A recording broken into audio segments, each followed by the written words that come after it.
Love by Samuel Taylor Coleridge. LibriVox.org by JCG. Montreal, February 2008. All thoughts, all passions, all delights, whatever stirs this mortal frame, all are but ministers of love, and feed his sacred flame.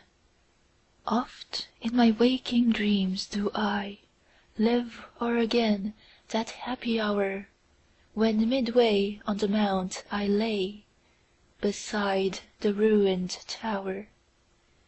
The moonshine stealing o'er the scene had blended with the lights of eve, and she was there, my hope, my joy, my own dear Genevieve.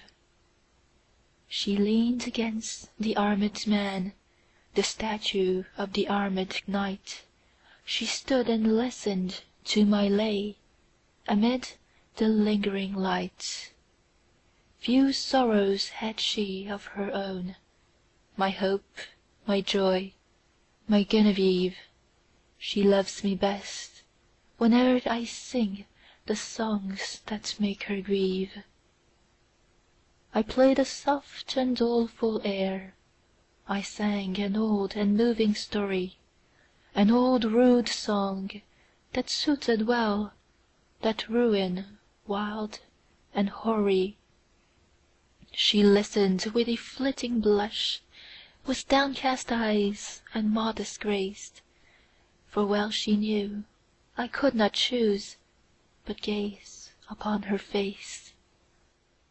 I told her of the knight that wore upon his shield a burning brand, and that for 10 long years he wooed the lady of the land.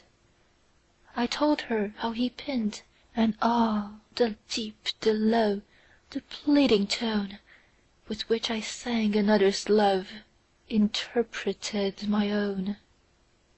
She listened with a flitting blush, with downcast eyes and modest grace, and she forgave me that I gazed too fondly on her face. But when I told the cruel scorn that crazed that bold and lovely knight, and that he crossed the mountain woods, nor rested day nor night, that sometimes from the savage den, and sometimes from the darksome shade, and sometimes starting up at once in green and sunny glade, there came and looked him in the face an angel beautiful and bright, and that he knew it was a fiend, this miserable knight, and that, unknowing what he did, he leaped amid a murderous band, and saved from outrage worse than death the lady of the land. And how she wept and clasped his knees, and how she tended him in vain, and ever strove to expiate the scorn that crazed his brain. And that she nursed him in a cave, and how his madness went away, when on the yellow forest leaves a dying man he lay. His dying words, but when I reached that tenderest strain of all the ditty, my faltering voice and pausing harp disturbed her soul with pity. All impulses of soul and sense had thrilled my guileless Genevieve, the music and the doleful tale, the rich and balmy eve, and hopes and fears that kindled hope, an undistinguishable throng, and gentle wishes long subdued and cherished long. She wept with pity and delight, she blushed with love and virgin shame, and like the murmur of a dream I heard her breathe my name. Her bosom heaved, she stepped aside, as conscious of my look she stepped, then suddenly with timorous eye she fled to me and wept.